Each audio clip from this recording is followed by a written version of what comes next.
Hello everyone, this is Dr. Noor Nigar, and today I am going to read the lesson The Toys of Peace by H. Munro. His pen name was Saki. Let us start reading the lesson. Yes. Harvey, said Eleanor Bope, handing her brother a cutting from a London morning paper on the 19th of March. Just read this about children's toys, please.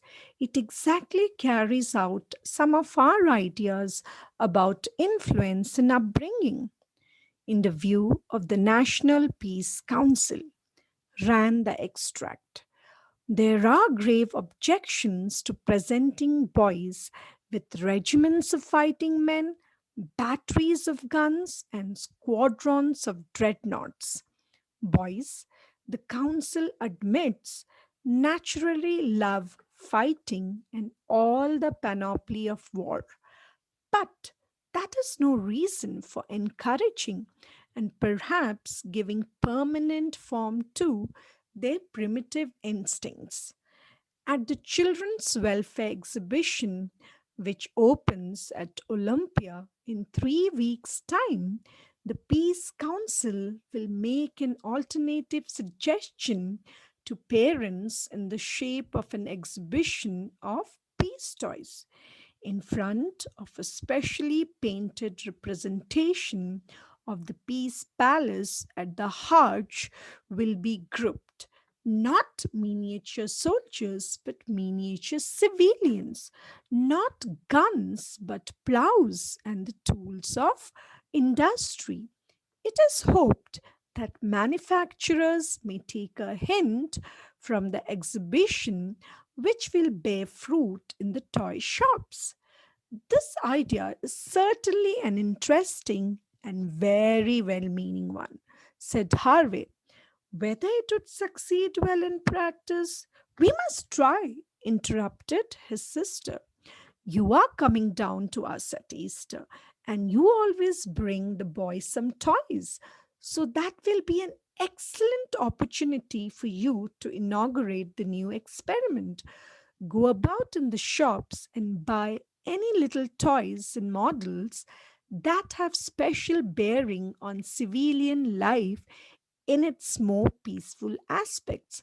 Of course, you must explain the toys to the children and interest them in the new idea. I regret to say that the seas of Adrianople toy that their Aunt Suzanne sent them didn't need any explanation. They knew all the uniforms and flags and even the names of the respective commanders. And when I heard them one day using what seemed to be the most objectionable language, they said it was Bulgarian words of command. Of course, it may have been, but at any rate, I took the toy away from them. Now I shall expect your Easter gifts to give quite a new impulse and direction to the children's minds. Eric is not 11 yet, and Bertie is only 9.5. So they are really at a most impressionable age. There is primitive instinct to be taken into consideration, said Harvey doubtfully, and hereditary tendencies as well. One of their great uncles fought in the most intolerant fashion at Inkerman. He was specially mentioned in dispatches, I believe, and their great grandfather smashed all his Whig neighbors' hothouses when the Great Reform Bill was passed.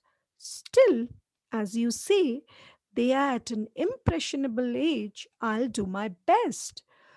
On Easter Saturday, Harvey Bope unpacked a large, promising looking red cardboard box under the expectant eyes of his nephews.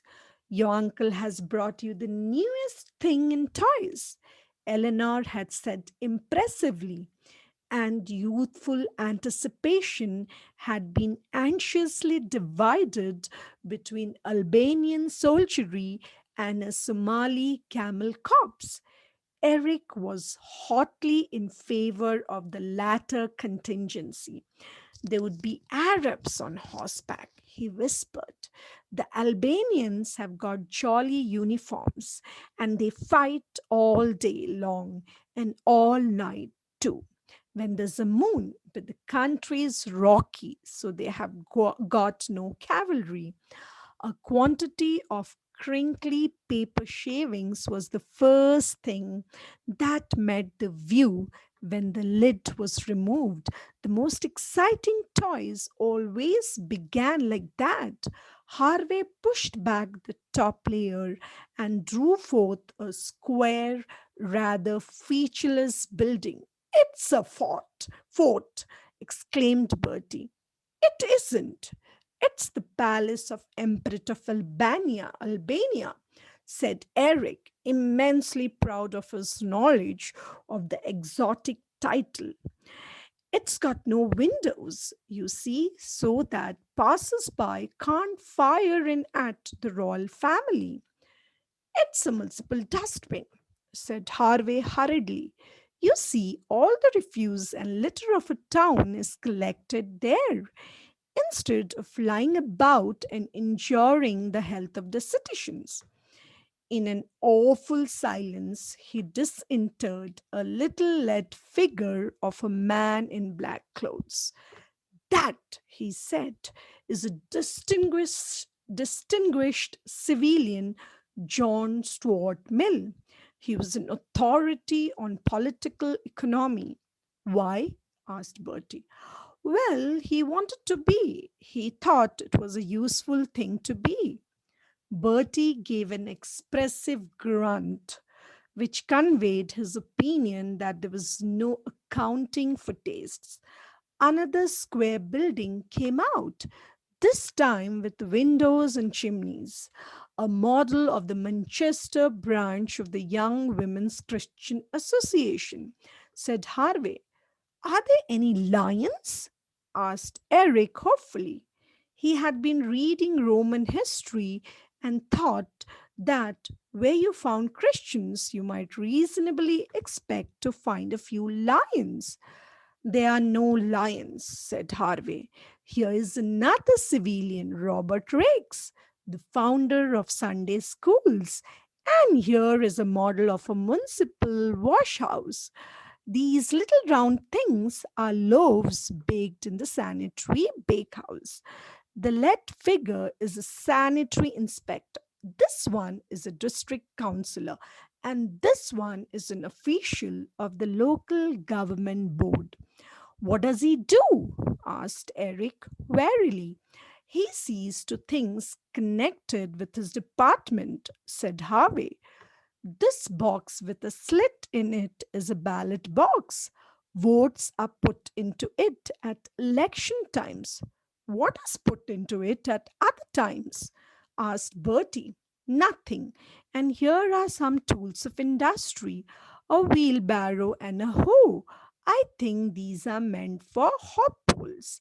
This is a model beehive, and this is a ventilator for ventilating sewers.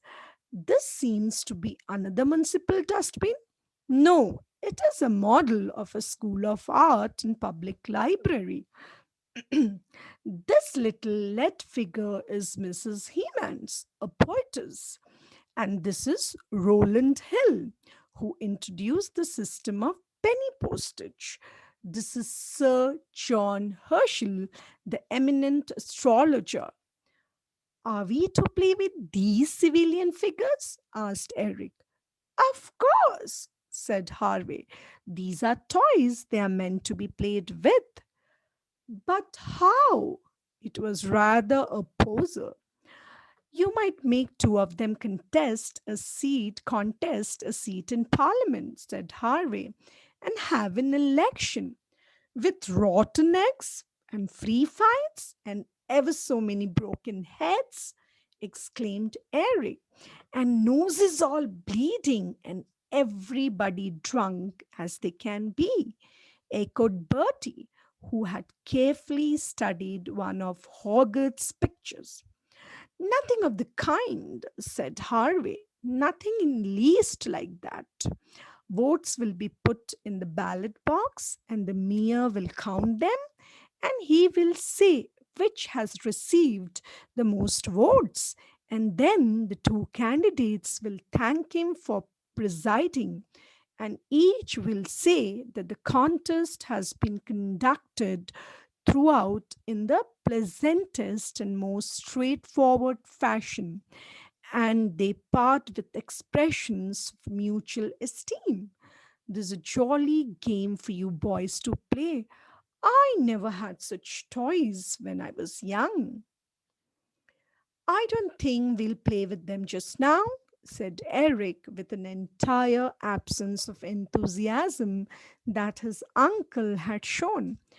I think perhaps we ought to do a little of a holiday task. It's history this time. We have got to learn up something about the Bourbon period in France. The Bourbon period, said Harvey with some disapproval in his voice.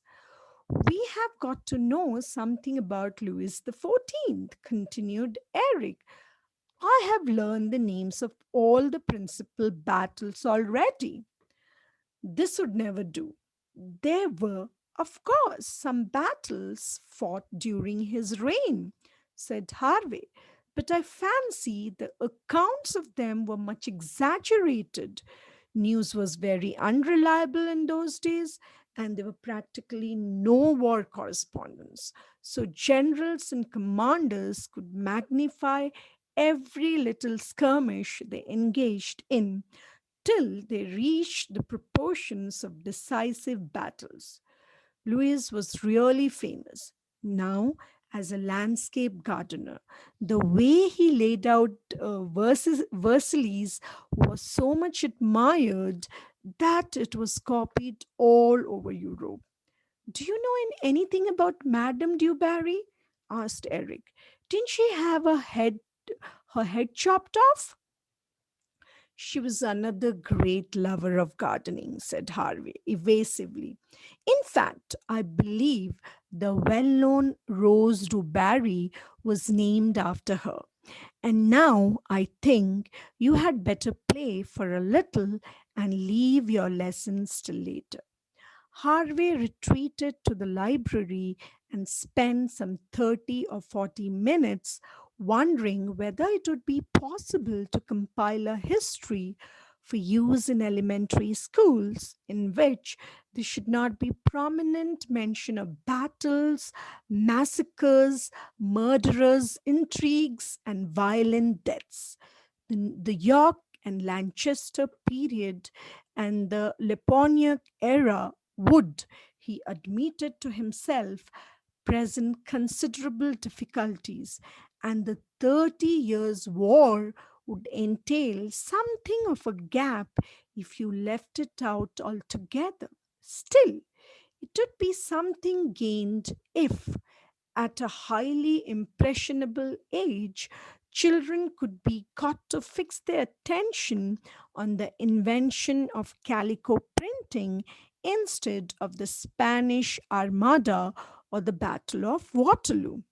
It was time, he thought, to go back to the boys' room and see how they were getting on with their peace toys. As he stood outside the door, he could hear Eric's voice raised in command. Bertie chimed in now and again with a helpful suggestion. That is Louis the 14th, Eric was saying. That one in the knee breeches that uncle said invented Sunday schools. It isn't a bit like him, but it will have to do. We'll give him a purple coat from my paint box by and by, said Bertie. Yes, yes, and red heels. That is Madame de Maintenon. That one he called Mrs. Hemans. She begs Louis not to go on this expedition, but he turns a deaf ear. He takes Marshal Saxe with him, and we must pretend that they have thousands of men with them. The watchword is qui vive, and the answer is litac estimoe. That was one of his favorite remarks. They land at Manchester in the dead of the night, and a Jacobite conspirator gives them the keys of the fortress. Peeping in through the doorway, Harvey observed that the municipal dustbin had been pierced with holes to accommodate the muzzles of imaginary cannons and now represented the principal fortified position in Manchester. John Stuart Mill had been dipped in red ink and apparently stood for Marshal Saxe. Louis orders his troops to surround the Young Women's Christian Association and seize the lot of them. Once back at the Lower, the girls are mine, he exclaims. We must use Mrs. Hemans again for one of the girls. She says never and stabs Marshal Saxe to the heart. He bleeds dreadfully, exclaimed Bertie, splashing red ink liberally over the facade of the association building. The soldiers rush in and avenge his death with the utmost savagery. The 100 girls are killed.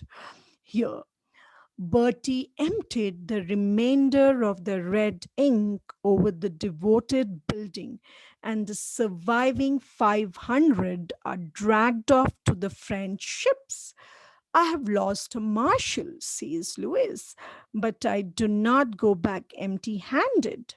Harvey stole away from the room and sought out to his sister. Eleanor, he said, the experiment, yes, has failed.